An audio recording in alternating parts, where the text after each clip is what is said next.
UGC कानून क्या है ये तो बताइए पहले मुझे। इसके बारे में मेरे को नहीं पता। इसके बारे में आपको जानकारी नहीं है। खैर, यूजीसी के लिए आए हो? यूजीसी की जरा फुल फॉर्म हो जाए क्या? कोई नहीं फुल फॉर्म पूछ रहे हैं भाई साहब, बता दीजिए। Union grant commission. Union grant commission. हाँ हाँ यूनिवर्सिटी ग्रांट कमीशन। यहाँ पर ब्राह्मणवाद की खबर खुद है कि ब्राह्मणवाद से आजादी वो तुम कर दो, लेकिन हमने अगर बात कर दी तो हम ये बात ना करें। गजब का दोगलापन है यार चाचा तुम्हारा। मैं इस चीज के सपोर्ट में हूँ, विरोध में नहीं हूँ, ठीक है। लेकिन जब आपको कोई मुसलमान मारता है उस समय आप हिंदू मत बताओ अपने आप को, जब भी दलित बताओ और फिर अपने नेता के पास जाओ, चाहे आपका कोई सा भी नेता हो।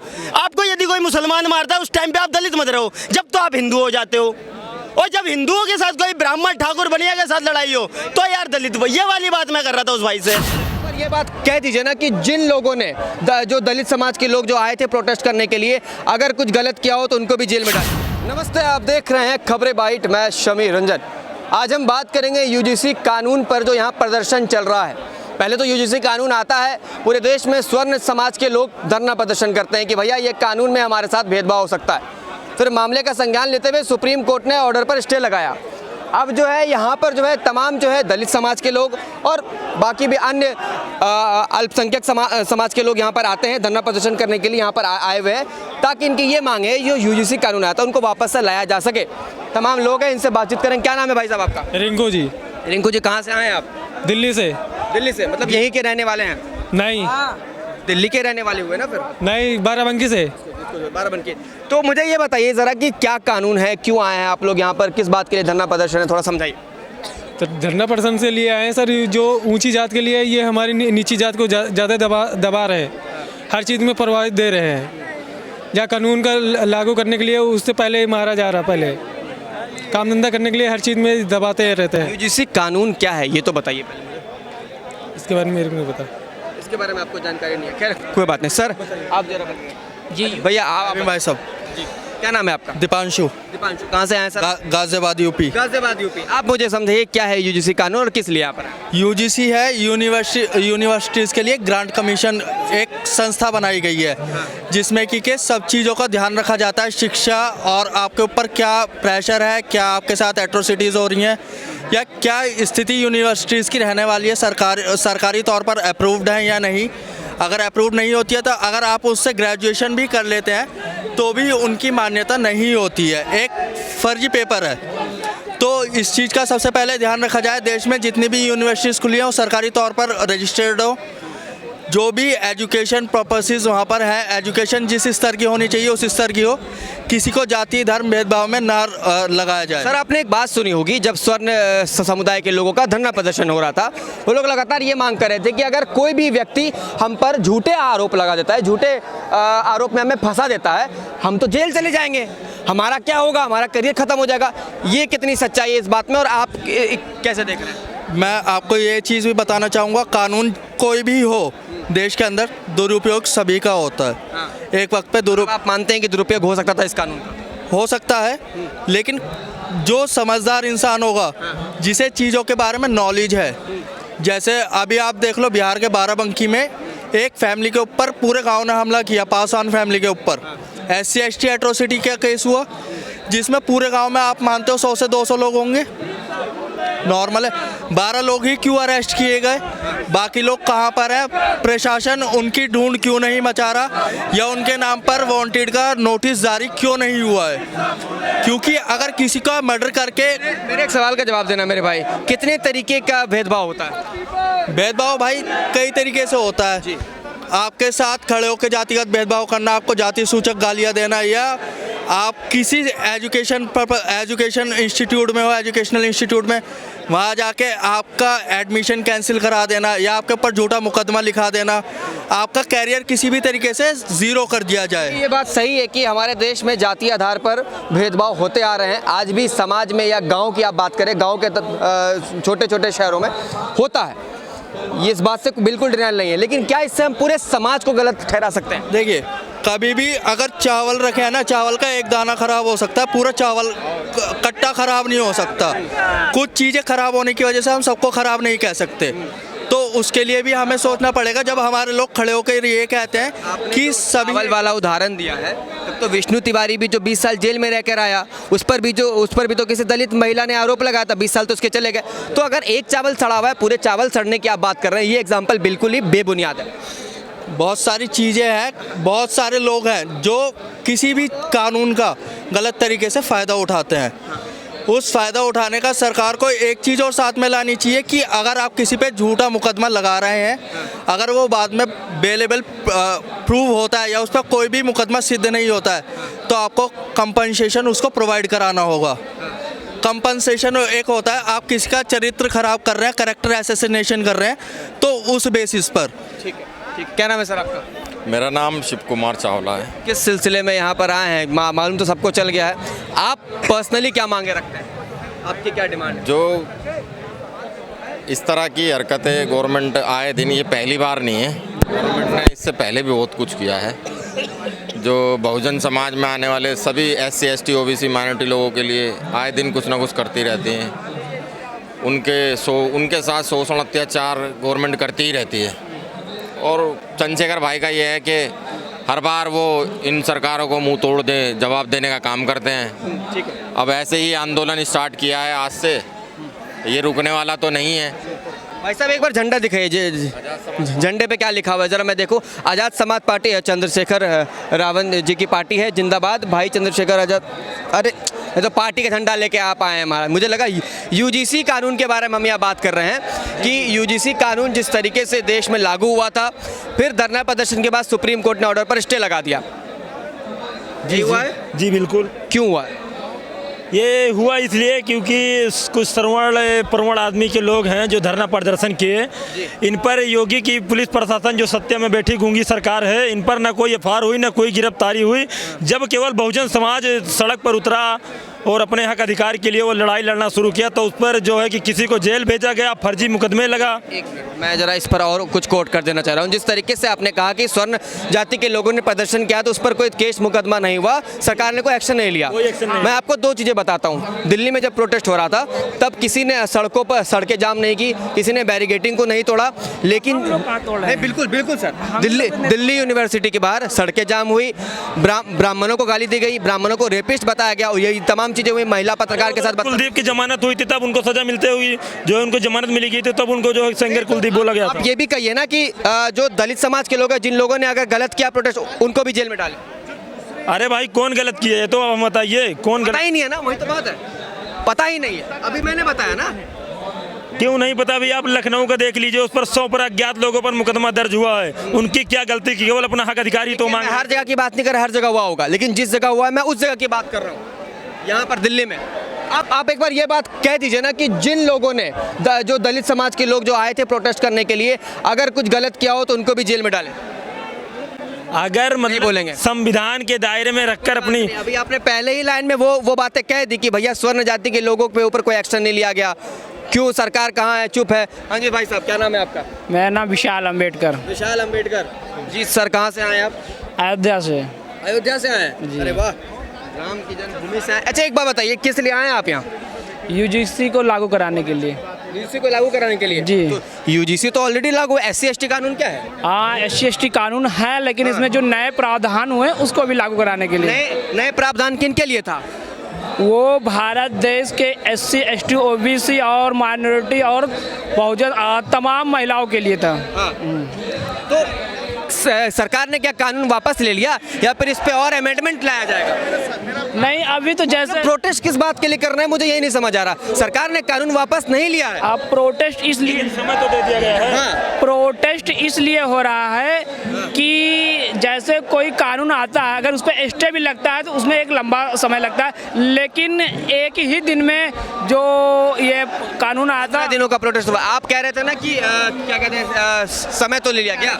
एक बार बताइएगा, अगर ये कानून आ जाता और अगर किसी के साथ भी गलत तरीके से भेदभाव होता, तब क्या इसमें समय नहीं लेना चाहिए था, ताकि ये इसमें ठीक तरीके से जांच पड़ताल करके ठीक तरीके से फिर से अमेंडमेंट लाया जा सके? इसमें गलत क्या है? अरे 13 साल हुआ तो 13 साल तो लिए थे। और बोलिए, इनको बोलने दीजिए। जैसे कि बात यह है, जब हमारे लोग, तैयारी लगता है पूरी नहीं है।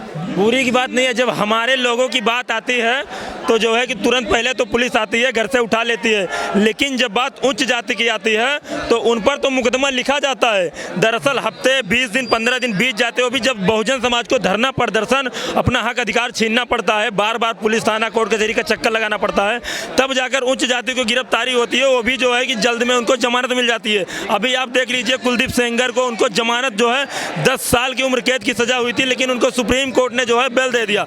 क्या नाम है भाई साहब? अरुण शर्मा। अरुण शर्मा जी, आप यहाँ पर किस तरीके से यहाँ पर किस लिए आए हैं और क्या कहना चाहते हैं? मैं तो चंद्रशेखर रावण भाई का बहुत बड़ा फैन हूं, उनको देखने के लिए आया हूँ। बाकी मैं इन भाई से पूछना चाहता हूँ, यूजीसी के लिए आए हो? यूजीसी की जरा फुल फॉर्म हो जाए क्या? कोई नहीं, फुल फॉर्म पूछ रहे हैं भाई साहब, बता दीजिए। Union grant commission, union grant commission, हाँ हाँ, यूनिवर्सिटी ग्रांट कमीशन। हाँ यूनिवर्सिटी बड़े तहस में आप आए बताने। हो गया, अब बताइए। देखना मीम ना बन जाए बस। यही हाल है इन सबका, और कुछ हाल नहीं है, आधा अधूरा ज्ञान लेकर आए हैं। मैंने इन भाई से पूछा, आते ही पड़ी लकड़ी ली वही घुस गई इनके, पता कुछ है नहीं ना, आते कुछ और बताया इन्होंने। ये बात आप कैसे करें मालूम नहीं है? हैं? पूरी तैयारी के साथ आए। पूरी तैयारी से बैग वैग लेकर आए था, पूरी तैयारी के साथ आए। ये हम कब मना कर रहे हैं? हम भी खुद साथ यार, आपके ही साथ है, हम भी आपको सपोर्ट ही करने आए। ऐसी बात नहीं है, वो हो जाता है यार। अभी मैं नया युवा हूँ, थोड़ी लेकिन मैं ये पूछ रहा हूँ, अगर आप युवा हो, आप यहाँ पर धरना प्रदर्शन करने के लिए आ रहे हो, थोड़ी जानकारी तो रखना चाहिए कि नहीं मेरे भाई? है जानकारी, क्या पता कल को कोई सवाल पूछ दो और मैं ना बोल पाऊँ। आप जिस तरीके से तेजी में आए ना, आपने कहता union grant commission, university grant commission. मैं इनको समझा रहा हूँ। हाँ ठीक है सर, समझा रहा हूँ क्योंकि मुझे पता है कि आपकी मांगे पूरी तरीके से गलत नहीं है, लेकिन कुछ बातें मुझे भी बुरी लगी है। खैर, हाँ, जब रियलिटी में जाति आधार पर भेदभाव होता है, किसी दलित के साथ मारपीट होती है, अत्याचार होता है, तब क्यों नहीं पता? दलित जब कहाँ होता है? जब कोई मुसलमान मारता है, जब तो हिंदू हो जाते हैं। लेकिन जब कोई ब्राह्मण ठाकुर बनिया के साथ लड़ाई हो जाए तो हम दलित हैं। ये तो दोगलापन है इनका। बताओ ना, आप दलित हो, आप मेरे भाई हो, मेरे बहुत भाई है, यार दोस्त है, दलित है, सारे भीम आर्मी में। मैं एक बात कहता हूँ, जब आपको कोई मुसलमान मार रहा है तो आप जब भी दलित ही रहो, जब हिंदू बनने की कोशिश मत करो। लेकिन हम तब भी दलित हैं। अभी रविदास जयंती जी की यात्रा रोक दी है, जब कितना तुमने प्रदर्शन कर दिया सहारनपुर में, और तुम्हारा ये नेता कहाँ गया जब वहाँ तो पहुँचा नहीं है? कौन? चंद्रशेखर रावण। चंद्रशेखर रावण क्यों नहीं गया भाई? गए हैं भाई। अरे मैं कहता हूँ, जब भी मैं कहता हूँ ये आधा अधूरा ज्ञान ना बहुत गंदा होता है। पूरा ज्ञान लेकर आया करो जब किसी माइक पे आकर बात करना आगे से। कोई बात नहीं, सुनिए आप पहले मेरी बात सुनिए। आपका कहने का क्या मतलब है? कि कहने का मतलब ये है, आप दलित मत करो, आप भाईचारे की बात करो, ये जातिवादी की बात मत करो। अगर जातिवादी की बात करनी है पूरे तरीके से करो, आपको न्याय चाहिए तो पूरे तरीके से लो। आप ऐसा मानते हैं कि जातिवाद बिल्कुल नहीं हो रहा है? सारा समाज एक जैसा होना चाहिए भाई, बिल्कुल सारा समाज एक जैसा होना चाहिए। मैं कह रहा हूँ, अगर आप अपने आप को दलित मानते हो तो बहुत अच्छी बात है, मानो। मैं इस चीज के सपोर्ट में हूँ, विरोध में नहीं हूँ, ठीक है। लेकिन जब आपको कोई मुसलमान मारता है उस समय आप हिंदू मत बताओ अपने आप को, जब भी दलित बताओ, और फिर अपने नेता के पास जाओ, चाहे आपका कोई सा भी नेता हो। आपको यदि कोई मुसलमान मारता है उस टाइम पे आप दलित मत रहो, जब तो आप हिंदू हो जाते हो। और जब हिंदुओं के साथ कोई ब्राह्मण ठाकुर बनिया के साथ लड़ाई हो तो यार दलित, ये वाली बात मैं कर रहा था उस भाई से। मेरे भाई, हाँ जी भाई, तो मुसलमान की बात है। आप बोल रहे हो कि मुसलमान मारता है, हमें सबसे ज्यादा तुम्हारे हिंदू मारते हैं। मुसलमान मारता ही नहीं है भाई, हमें सबसे ज्यादा रविदास जी की यात्रा रोक दी है सर। भी हमारी एक माता, एक मिनट आराम से, माता सपोर्ट में यूँ। मैं तो चंद्रशेखर रावण का बहुत बड़ा फैन। अंदर भी मतलब मैं एक सुनिए, आराम से बात करेंगे, आराम से बात। नहीं बिल्कुल कोई नहीं, मत कीजिए। ना ये बताओ, इतनी घृणा आपको मुसलमान से क्यों है? मैं गिर रहा, मुसलमानों से नहीं, मुसलमान भी अपने भाई है। आपके इस नेता से पता है क्यों? इतना ही हक है ना। हाँ, इसकी कुछ बातों से मुसलमान हमसे जातिवाद करते हैं ना, कोई नहीं करता, कभी नहीं करता। आप जितने भी हो, आप जितने भी हो, सुनिए, अरे एक मिनट रुकिए ना, एक मिनट बात सुनिए। सुनो, हिंदू ना इतनी घृणा करते हैं हमसे, आप क्या कुछ पूछना की नहीं है? करके बात कर सकते। हाँ, हम कर रहे हैं। कौन करेगा? तुम करोगे? मुझे, मैं कर रहा हूँ, तुम करोगे। चलो, पहले मेरी बात सुनिए, मैं भी इस बारे में कहना चाह रहा हूँ, यहाँ पर हिंदू मुस्लिम की बात नहीं हो रही है और ना ही मैं करूँगा। नहीं, मैंने इनको भी रोका है, छेड़ी है। मैं क्या कह रहा हूँ, पहले मेरी बात सुनिए। यहाँ से पहले वो छेड़कर हम संविधान की बात करेंगे, कानून की बात। छेड़ी, आपको छेड़ना नहीं चाहिए। अच्छा सुनिए, हिंदू मुसलमान की बात नहीं, मैं ये बात छेड़ना नहीं चाहिए। खबर खुदवा वो छेड़ दो तुम। नहीं, यहाँ पर ब्राह्मणवाद की खबर खुद है कि ब्राह्मणवाद से आजादी, वो तुम कर दो। लेकिन हमने अगर बात कर दी तो हम ये बात ना करें। गजब का दोगलापन है यार चाचा तुम्हारा। आप कर रहे हो। एक मिनट, आप रुकिए सुनिए। मैं ये कह रहा हूँ कि यहाँ पर मैं हिंदू मुस्लिम की बात करने नहीं आया, मैं कानून व्यवस्था की बात करने के लिए आया हूँ। और अगर किसी एक व्यक्ति गलत है, क्या इससे हम पूरे समाज को गाली देना चाह सकते? नहीं दे सकते ना, तो मैं पूरे समाज को किसी को भी गाली नहीं देना चाहता। मैं आपकी बात नहीं कर रहा। इससे पहले भी यहाँ पर बहुत सारे धरना प्रदर्शन हुए हैं जहाँ पर ब्राह्मणों को रेपिस्ट बताया गया। मैं ब्राह्मण नहीं हूँ, लेकिन एक पत्रकार के तौर पर ये बयान सुनना ही मेरे लिए बहुत गलत बात है। एक मिनट, मुझे आप पत्रकार हो, मुझे ये बताओ हमारे अंदर ऐसा क्या है जो हमारे साथ ये भेदभाव होता है, जातिवाद होता है, या हम इंसान नहीं है? हमारा इस देश में हमारे महापुरुषों ने संघर्ष नहीं किया, क्या नहीं किया? आपकी बात बिल्कुल सही है। देखिए, ये इस देश में पता है सबसे बुरी बात क्या, ये आज से नहीं है, ये सालों से है। और ये देखो, इसी चीज को बदलना चाह रहे हैं ना। समझिएगा इस बात को, ये सालों से है, इसी चीज ये आज से नहीं है। नहीं ना, नहीं, ये बहुत द्वापर युग, त्रेता युग के सालों से है, और इस चीज को बदलना हमारा काम है, हमारा काम है। हम सब लोगों का काम है। लेकिन हम लोग तो आपस में ही बटे हुए हैं। मैं 30 साल को, हम लोग आपस में नहीं बटे हुए हैं। पहले समझो, हाँ वही कह रहे। अरे मैं कहाँ कह रहा हूँ, हम लोग आपस में बटे हुए हैं कि नहीं? नहीं, बिल्कुल बटे हुए। हाँ सॉरी, बिल्कुल बटे हुए। बिल्कुल बटे हुए। पर बांटा किसने, बांटा किसने, ये बताओ। मैं उदाहरण दे रहा हूँ, अगर मैं बिहार से हूँ, वैसे अगर मैं ट्रेन से बिहार से चलकर यहाँ पर दिल्ली आ गया, मेरे कपड़े को देखकर किसी ने कमेंट कर दिया गंदा, मैं किसी भी जाति से आता हूँ, ए बिहारी सुन इधर, ए छपरी सुन इधर, क्या ये भेदभाव है कि नहीं? बिल्कुल है, बिल्कुल है। ये इसी को तो खत्म करना चाह रहे हैं। भेदभाव सिर्फ दलितों के साथ नहीं होता है, मैं ये मानता हूँ कि ज्यादा दलितों के साथ होता है, लेकिन भेदभाव स्वर्णों के साथ भी होता है। जैसे हमने हमारी तरफ भी है भाई, हमारी तरफ तो नहीं हो रहा, हमारी तरफ तो ऐसा नहीं, हमारी तरफ तो दलितों को ही परेशान। अरे हर जगह अलग अलग चीजें हैं ना भाई, सब जगह। लेकिन भेदभाव है, तभी तो बोल रहे हैं हम भाई। अगर सुनो, अब कौन आ रहा है हाईलाइट में, कौन आ रहा है ये बताओ? हाईलाइट में दलित आ रहे हैं ना, दलितों को परेशान कर रहे हैं ना ये लोग, क्यों कर रहे हैं ऐसा? क्या क्या क्या कारण है ये बताओ मुझे भाई। अब मैं तुम्हें बोलूँ ना, अभी जो मेरठ में कांड हुआ था, ठीक है, एक माता को उठा लिया गया, अगवा कर लिया गया, बेटी को उसकी माता को मार दिया, ठीक है। अगर सुनो, वो कौन सा राजपूत था, ठीक है, अगर कोई मुसलमान कर देता, कोई अगर दलित समाज का कर देता, कोई वाल्मीकि कर देता, तो सरकार उस टाइम उसको घर से बेघर कर देती, उसके घर पर बुलडोजर चलवा देती, ठीक है। और जब राजपूत ने किया, भाई ये जात बिरादरी में भेदभाव नहीं है, क्या नहीं है यार? अगर आप इतने भाईचारे की बात करें, देश में बहुत सारे केसेस रोज आते हैं। हाँ। मानते हो इस बात को? जी। एक विष्णु तिवारी का केस था, 20 साल जेल में रह गया, ब्राह्मण समुदाय था, दलित समाज की लड़की ने उसके ऊपर आरोप लगा दिया रेप का, बाद में फिर वो रेपिस्ट नहीं साबित हुआ, तब भी प्रोटेस्ट करने तो कोई नहीं आया भाई। देखो, अगर केस गिनवाने लगोगे ना तो 10 केस मेरे पास होंगे, 10 केस तुम्हारे पास भी होंगे, तो हम केस की बात नहीं करते हैं, हम आज की बात करते हैं। अब एक आखिरी मांगे क्या है, सरकार से क्या मांग करते हैं? भाई हमारी मांग यही है, यूजीसी लागू होना चाहिए, लागू होना चाहिए। लेकिन जिस बदलाव के लिए सुप्रीम कोर्ट ने स्टे लगा, क्या वो बदलाव होना चाहिए? भाई सुप्रीम, देखो मैं तुम्हें बताऊं ना, जब यूजीसी लागू किया था भाई, हमने नहीं बोला, प्रधानमंत्री जी से हमने नहीं बोला कि लागू करो, ठीक है, उन्होंने संविधान पढ़ के खुद अपने आप लागू किया है, सुनते रहे ना। जब कुछ लोग भाई संविधान को नहीं मानने वाले हैं, उन्होंने उसको धरना दे के बंद करवा दिया, रोक लगवा दिए नहीं है भाई। ये बताओ, जब हमें लोगों को दिक्कत नहीं हो रही है, जब तुम लोगों को, इन लोगों को दिक्कत हो रही है, जो भी प्रधानमंत्री ने लागू किया है ना। मैं समझ गया आपकी क्या मांग है। देखिए, हम यहाँ पर बात करने आए थे जंतर मंतर में कि यूजीसी कानून ये लोग क्यों वापस से लाना चाह रहे हैं और क्या कारण है और क्या ये लोग डिमांड कर रहे हैं। इस तरीके से यहाँ पर आप हुजूम देख रहे हैं कि जय भीम आर्मी के जितने भी लोग हैं, जय भीम के नारे लग रहे हैं, और ये भीम आर्मी के समर्थक है, चंद्रशेखर रावण के समर्थक है, जबरदस्त रूप से इनकी नारेबाजी चल रही है और यूजीसी कानून को वापस से लाने की डिमांड कर रहे हैं। तब तक के लिए देखते रहिए खबर बाइट। जय हिंद, जय भारत।